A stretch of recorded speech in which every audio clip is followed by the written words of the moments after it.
Halo guys, balik lagi di channel YouTube Novia Danik di Amerika. Jadi hari ini gue mau cerita ke kalian, mau share ke kalian pengalaman gue pertama kali menjual baju-baju bekas gue di Amerika secara online. Jadi sebenarnya kalau kalian mau jual baju bekas itu di sini ada dua cara, mau offline atau online. Kalau offline, kalian bisa datang ke salah satu toko jual baju bekas yang ada di sini namanya Goodwill. Itu lumayan terkenal di Amerika sini gitu ya. Di semua state itu ada. Jadi kalian tinggal datang aja bawa baju-baju bekas kalian ke mereka. Mereka akan cek satu-satu, terus mereka akan lihat apakah baju-baju bekas kalian itu masih layak untuk dijual atau enggak. Mereka akan QC lah istilahnya gitu. Kalau cocok, berarti mereka ambil dan mereka jual, baru nanti kalian deal harganya berapa. Which is, menurut gue itu cukup memakan energi, waktu gitu ya, bawa barang ke sana, terus kemudian nanti dicek juga, nungguin lagi, kayak gitu kan ya. Itu cukup memakan waktu dan gue nggak mau itu gitu ya, karena suami juga belum tentu setiap saat kayak bisa gitu ya ke sana. Walaupun emang sebenarnya bisa dikumpulin sekali terus kita bawa ke sana, cuman menurut gue enggak dulu kalau untuk yang secara offline. Nah, cara yang kedua itu secara online. Online pun ada beberapa aplikasi yang bisa kalian pakai. Pertama ada TradeUp, kedua ada eBay, ketiga ada Postmark. Ya, dari ketiganya ini gue udah coba guys, tiga-tiganya gue udah coba buat akun juga, udah buat registrasi juga. Kalau yang trade up gue rasa kurang cocok. Kenapa? Karena mereka tuh modelnya sama kayak kita jual secara offline. Kalian akan kumpulin tuh baju bekas kalian, nanti dia akan kirim bag, kalian masukin semua baju yang mau kalian jual, kalian kirim ke sana ya lewat kantor pos. Kalau udah mereka akan cek QC mana yang cocok, mana yang enggak buat mereka, mana yang layak dijual atau yang enggak. Baru nanti mereka dealing harga sama kalian. Kalau yang nggak cocok akan dikirim balik ke kita. Gue nggak mau tuh yang itu ribet ya guys ya. Udah dikirim balik tuh gue nggak mau. Nah kalau yang eBay sama Postmark ini hampir sama. Bedanya kalau yang eBay ini dia interaksi antar penjual dan pembelinya itu menurut gue slow. Sedangkan kalau Postmark ini tinggi banget guys. Gue baru login kemarin, viewers atau follower gue tuh udah banyak, udah ratusan ya. Cuman memang kalau yang Postmark ini dia peminatnya itu kebanyakan kalau yang gue lihat di YouTube itu adalah peminat untuk barang-barang branded guys. Jadi kalau barang-barang biasa gitu ya, maksudnya tetap ada brand tapi nggak yang branded, itu agak susah dijualnya, agak lama, makan waktu lama. Dua-duanya ada plus minus sih. Tapi dari secara interface, gue lebih suka pakai yang Postmark guys. Jadi gue memutuskan untuk gue pakai yang Postmark. Tiga-tiganya gue udah punya akun ya guys, tapi gue duanya ini eBay sama TradeUp gue nonaktifin, gue aktif di Postmark. Regis lah gue kemarin di Postmark guys. Download aplikasinya, tinggal masukin email kalian, nama kalian, nomor telepon kalian. Jadilah profil kalian. Sesimpel itu guys bikinnya. Jadi setelah kalian registrasi, kalian udah punya akun untuk bisa berjualan. Nah, akunnya kayak gini, aplikasinya kayak gini guys. Warnanya ungu, lambangnya P. P kan ya ini ya, P atas bawah. Ini dia yang ini ya. Jadi kalau kalian udah registrasi, kalian bisa langsung edit profil kalian di situ, isi alamat kalian, nomor telepon kalian di situ. Nanti tampilannya akan seperti ini, guys.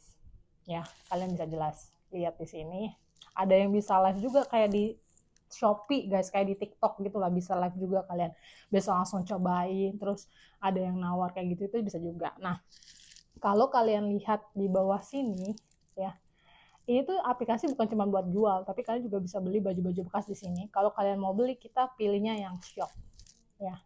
Terus kalian tinggal search aja kalian cari apa. Tapi karena gue tujuannya bukan buat beli, tapi untuk menjual, maka gue pilih yang sell, lambang kamera guys. Nah, nih ya, kalian tinggal foto aja barang yang kalian mau jual secara jelas, tampak depannya, label belakangnya, kalau masih ada size ukurannya, pokoknya secara detail sebisa mungkin kalian foto Dan nanti setelah difoto tuh dia ada scanning AI. Jadi kalau kayak baju kayak gini nanti dia langsung ada tuh shirt wanita, warnanya apa. Terus kalau ada tagnya yang ada ukurannya, dia juga akan langsung otomatis karena di deskripsi barang itu harus jelas ya guys. Ini kategorinya apa, warnanya apa, size-nya apa, terus harga berapa yang mau kalian taruh. Segampang itu. Nah, kalau udah, kalian akan bisa masuk ke profil kalian kayak gini.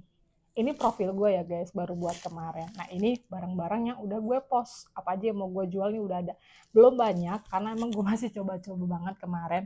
Jadi setelah kalian foto, kalian upload. Tapi memang uploadnya satu-satu per barang ya guys. Kalau nggak nanti dia picture-nya jadi nyambung. Gitu. Jadi udah lengkap tuh bersama dengan harga yang kalian up. Nah, harga di sini itu adalah harga yang nanti dibeli sama buyer. Tapi yang kalian terima itu nggak segitu ya guys. Jadi dia tuh ada potongan sekitar $4 per item. Atau persentasenya berapa gue lupa, tapi sekitaran $4-5 per item yang mereka dapat gitu ya, yang mereka potong dari kita. Jadi kalau di sini harganya 35, gue nggak akan dapat 35. Paling nggak 30 atau sekitar $29 yang gue dapat. Kayak gitu. Jadi segampang itu guys. Makanya kenapa gue pilih untuk jual lewat Postmark. Nah, kalau udah kalian posting, kalian tinggal tunggu aja si pembeli. Nah, ini nih guys, yang perlu kalian hati-hati. Jangan sampai kejadian yang menimpa gue ini terjadi sama kalian, pengguna Postmark baru.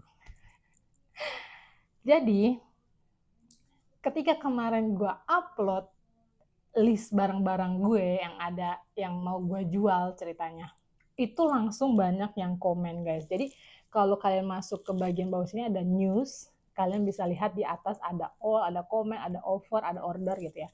Nah, komen gue tuh langsung banyak banget, padahal gue baru login kemarin guys.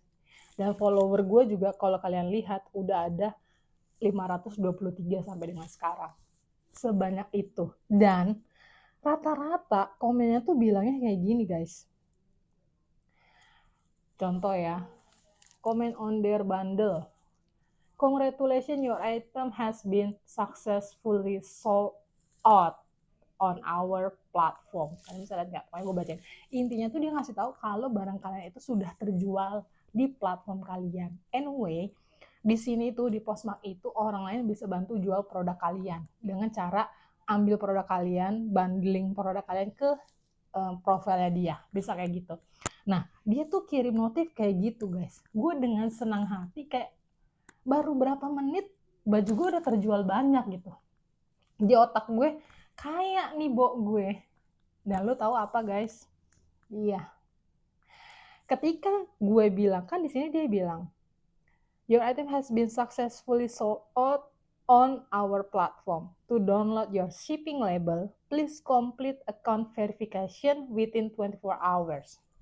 Jadi gue diminta verifikasi akun ya.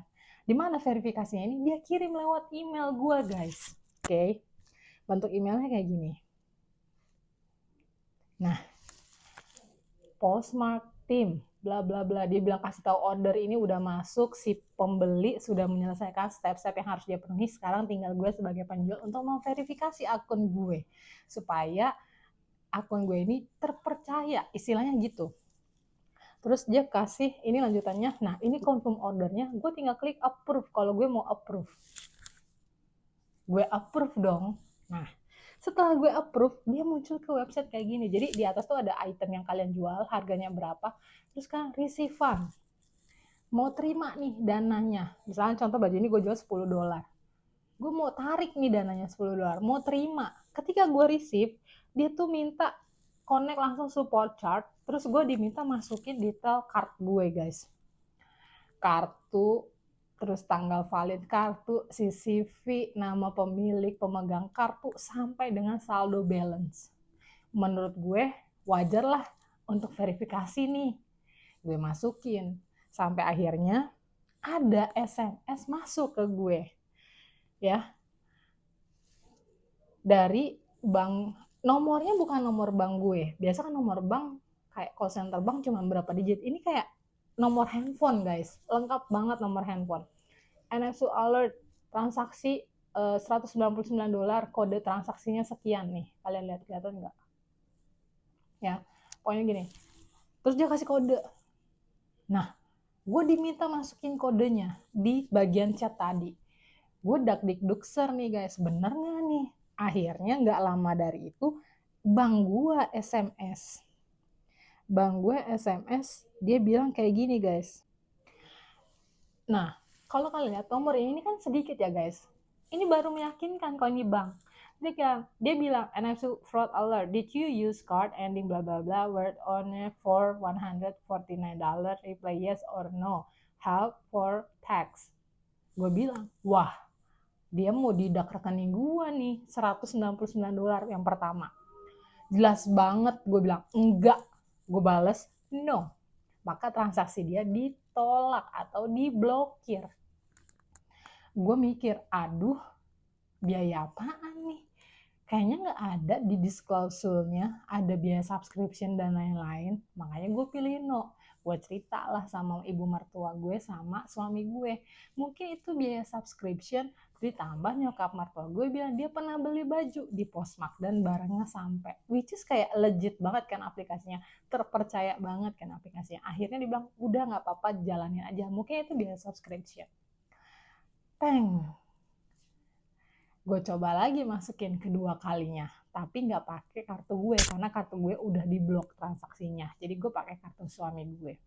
Kali ini karena mungkin saldonya terakhir lumayan banyak, maksudnya masih ada lebih dari punya gue, diminta didak $228 guys. Dengan pikiran positif, gue konfirmasi, gue masukin kodenya, jebret. Kalian tahu apa? Dana di rekening suami gue kepotong $228. $228, 4 juta, hampir 4 juta rupiah guys. Dan setelah dididak, kita pikir, oh biaya subscription, oke lah, jalan lah. Biar gue bisa ada aktivitas, biar ada kerjaan, biar ada pemasukan lagi gitu ya. Enggak, dia masih kirim SMS berikutnya dengan nominal lebih kecil, $50. Di sini gue udah ngerasa janggal. Kenapa lu harus verifikasi beribu-ribu kali? Gue sampai nanya di supportnya itu, di chat supportnya. Kenapa kalian masih didak lagi? Harus berapa kali kalian tes didak finansial? Nggak dibales guys. Gue kata-katain dia, gue halo-halo, gue spam, nggak dibales. Sampai akhirnya gue nanya lagi, kalian perlu didak rekening saya lagi? Dia jawab, yes. Cuman yes. Dari situ gue udah, aduh, nggak beres nih. Nggak beres nih, gue udah deg-degser ya. Udah deg-degser. Karena uang di ATM udah kepotong, dan ini juga nggak jelas, gue masih belum terverifikasi akunnya, atau belum ada kayak email balasan, oh akun Anda sudah terverifikasi atau apa-apa, atau next stepnya gue harus kirim barang kemana, karena barang gue setahu gue udah terjual. Dan itu juga udah malam, gue udah stres. Suami gue liat, kamu kenapa sih kok mau jualan susah banget, blablabla kayak gitu. Akhirnya gue udah selesai, gue tutup aplikasi, gue taruh aplikasinya, gue taruh HP gue tidur. Pagi ini gue terbangun dengan pikiran yang sama. Kayak tidur pun gak nyenyak ya guys. Gak enak, masalahnya duit suami. Akhirnya pagi itu gue buka YouTube. Gue scroll. Contoh scammer di aplikasi Postmark. Tara! Muncullah persis kayak yang gue alami guys. Jadi di teks pertamanya di komen, kemudian dikirim notifikasi lewat email, diminta untuk verifikasi bank account, syarat jebret. Gue kena scam. Gue kena scam $228, which is hampir 4 juta rupiah, dan itu uang suami gue. Gue niatnya jualan, mau dapat tambahan pemasukan buat gue, malah gue ngilangin duit $228. Kita udah telepon bank, kita udah minta transaksi itu untuk diblok, tapi sekali lagi bank mereka bilang mereka akan berusaha untuk membuat transaksi ini sampai tidak berjalan, tapi kondisinya uangnya sudah terdidak, cuman memang belum dipostingkan ke si penerima atau gimana gue nggak tahu. Pokoknya dia minta kita tunggu sekitar 2-3 hari. Jadi di YouTube itu gue lihat si YouTuber itu bilang ini adalah salah satu contoh scam dan kalian nggak akan cuma nemuin satu tapi ribuan, dan bener guys, kayak yang kalian lihat yang komen itu banyak banget bilangnya sama. Tapi itu jadi pelajaran buat gue. Jadi dari situ gue juga tahu kalau orderan yang benar itu kalian gak usah ribet-ribet baca komen, kalian gak usah ribet-ribet cek email, karena itu akan langsung otomatis masuk ke kolom order yang ini. Ya, kalian lihat ada order, kalian klik aja. Nah, kalau dia benar-benar udah beli baju kalian dan itu bukan scam, akan masuk ke sini. Nih, kalian lihat. Dari ini gue dapat 1 jam tadi pagi, 1 jam setelah gue tahu, dan sedikit sedih, bukan sedikit sedih ya, sedih ya, gue agak sedikit nangis kalau gue kena scam. Gue langsung dapat notif bahwa salah satu baju yang gue upload yang gue mau jual itu sold out guys, maksudnya terbeli. Nah di sini tuh langsung jelas ada order numbernya, ada berapa harganya, terus dia kasih tahu step-step yang harus gue lakukan. Nah ini yang bener-bener order masuk tuh yang kayak gini. Jadi buat kalian pengguna Postmark baru, hati-hati. Banyak banget scammer di Postmark. Oke? Jadi kalian cuma cukup percaya orderan yang masuk lewat aplikasi. No comment, no email, no text, no biaya apa-apa. Tidak perlu konfirmasi bank dan lain-lain. Oke guys? Karena kayaknya konfirmasi bank hanya dipakai pada saat kalian redeem atau withdraw uang kalian. Oke, jangan sampai kalian mengalami hal yang gue alami ya guys. Oke, nggak apa-apa, semua perjalanan hidup itu harus ada pengalaman. Ini gue akan jadikan pengalaman pahit gue gitu ya, pengalaman gue untuk kedepannya jadi lebih baik. Nah, kita langsung aja lanjut. Jadi setelah kalian dapat konfirmasi order kayak gini, yang harus kalian lakukan adalah yang pertama, kalian menyiapkan barang yang udah terjual, karena kalian harus kirim, mau kalian pack di plastik, mau kalian kasih apa ya, thank you card gitu tuh juga boleh. Tapi karena gue baru pemula, jadi gue cuma bungkus pakai plastik aja, dan gue belum punya packaging yang apa bisa dibilang ya, baik atau layak. Jadi gue emang bungkus pakai plastik aja, nanti terus gue langsung bawa ke kantor pos untuk dikirim. Nanti gue akan covering lagi pakai amplop dari kantor posnya. Nah, enaknya di Posmark itu semuanya sebenarnya serba simple guys. Kalian nggak perlu ribet. Bahkan sampai print label pengirim dan nama penerima tuh udah mereka siapin. Bahkan kalau kalian nggak bisa ngeprint di rumah, kalian nggak punya printer, kalian tinggal minta aja mereka tampilin QR code kayak gini. Jadi kalian cuma tinggal bawa barangnya ke kantor pos terdekat kalian ya, di Amerika dimanapun itu. Bawa aja, mereka kerjasamanya sama USPS. Bawa aja barang kalian, terus kasih tunjuk QR code itu ke si petugasnya, nanti mereka akan print labelnya itu terus langsung tempel di barang kalian. Sesimpel itu. Dan satu lagi, nggak ada biaya, setahu gue nggak ada biaya, kan dia terus di sini free biaya. Nanti kita buktikan pada saat kita kirim barangnya ya guys. Jadi kalian yang tinggal di Amerika dan mau coba menjual baju-baju bekas kalian, mendapatkan penghasilan tambahan, sekalian mensortir closet kalian gitu ya, kalian bisa banget pakai Postmark atau eBay. Kayaknya nanti kalau barang-barang yang nggak laku di Postmark, gue akan coba jual juga di eBay. Tapi gue belum pelajari lagi terkait eBay, karena gue masih mau coba stabil di Postmark dulu. Nanti kalau semuanya sudah good, sudah oke, baru kita aktifin di eBay-nya. Jadi ada 2, eBay dan Postmark. Jadi nanti gue bawa kalian sekalian ke kantor pos untuk tahu gimana cara kirim barangnya, dan untuk kasih lihat kalian kantor pos di Amerika itu seperti apa. Jadi kita langsung aja ketemu lagi nanti. Oke guys, sekarang gue udah di USPS, right Beb? Iya. Iya. Jadi ini kantor posnya di sini yang nasional ya guys. Kita mau buru-buru aja, mau kirim paketnya. Let's go. Ini gue cuma plastikin aja karena di dia tuh ada layanan tempatnya juga gitu guys, kantor posnya. Yuk, rame, kita langsung masuk aja guys. Jadi ini kardusnya guys.